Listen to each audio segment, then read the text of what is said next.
Hey, what is up guys? It is Glare back again for another video on my channel, and in this one we're going to be doing a life story. I love doing these because it's kind of fun and you guys get to know what's kind of been going on in my life and stuff like that. So yeah, this one is going to be the time that I almost had sex. So yeah, you guys heard that right.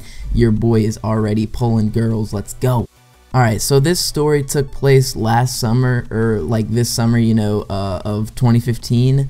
So yeah, it was pretty close to now, so you know, I guess, you know, still pulling girls nowadays, but you know what, we'll roll. So I had a few friends over for like a sleepover at my house because we were just chilling, and it was at my dad's house, and at my dad's house he doesn't really care what time we stay up till, and he doesn't even care if we like go outside at like 1 o'clock in the morning and stuff like that. So I had two friends over, and basically what we did, we were super bored, so we hit up this one person, but she had two girls at her house.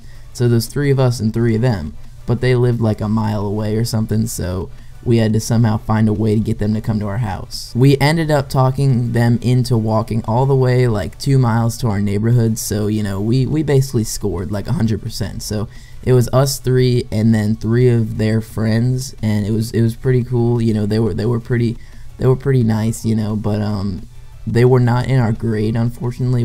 Two of them actually failed the grade, so they were in 8th grade and we were in, no, they were in 7th grade and we were in 8th grade. They were going in 8th and we were going into 9th that year, so since it was this summer. So once they got all the way to our neighborhood, you know, we were chilling. They were in the shortest shorts that they could find in their drawer. Their freaking butt cheeks were hanging out of their shorts, and it was crazy.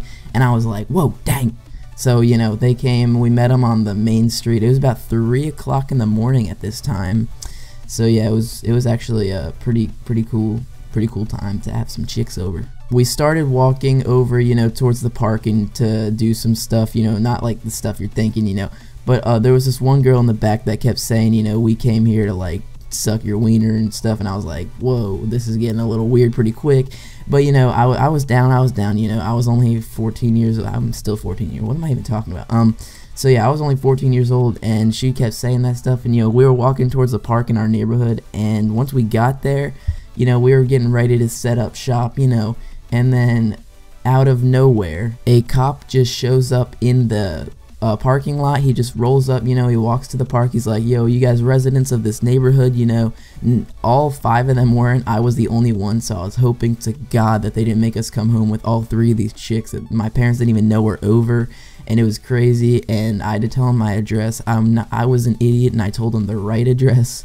So, you know, he kind of actually knew where I lived, so if he wanted to go over the next day, you know, he could, but, you know, that's alright. So I guess I didn't want to lie to the cop anyway, so, you know, that's what we did. The cop just told us basically just to go home, you know, and go to sleep, basically, and, you know, we just told the cop that all these girls were staying over. They were all my sisters. I told them, well, one of them was kind of African American, so I don't know if he was that much of an idiot or I just pulled that off like a freaking slick ninja. We were walking back to my house, and you know, we got a little bored, so we went and stopped and sat on this person's driveway and just talked for a little bit, you know. We were just talking and chilling, and all of a sudden a cop rolls around the corner again. This was the same exact cop, but there was another car this time, and me and 2 of my friends, we dipped. We freaking hurdled the fences. We freaking ran. It was one of my friends and then 2 of the girls that dipped, and one of the guys and one of the girl was just sitting there, and they just sat there and waited for the cops to come up and, you know, ask them to do stuff. So yeah, so all of us basically dipped, and we the 2 girls started walking back home because, you know, they had to get home. It was like 4 or 5 o'clock at this point, and we were just chilling, and the other 2 people, we didn't know what happened, so me and my friend walked around the corner. We saw 2 cop cars sitting there. We saw the cops talking to our friends, so me and him were like, because we were about to go over and just go to the cops and say, oh, we thought you were like the owner of the house or something, but once we saw 2 cops and they were talking to them, me and him were just like, yo, let's just go home, you know, because they know our address, but you know, let's just go home. So we went home, and probably like 30 minutes after that, we saw them 2 walking down the street alone, and they had nobody with them, you know, it was just them 2, and they came and told us that they just let them go because, you know, and they told us not to do this anymore. And the cops never showed back up at my house after that, but you know, it was a pretty funny experience, and you know, it was a really fun summer night, so it's probably one of my first summer nights that I had, and it was really fun actually. So I hope I have a lot more like that, but you know, summer's over unfortunately, so you know, who cares. If you guys enjoyed this video, make sure to leave a like on the video, and if you guys want to see more life stories in the future, be sure to leave a like on the video, subscribe if you haven't already. We're getting close to 150 subs, so thank you guys so much, and I'll catch you guys in my next video. Peace out.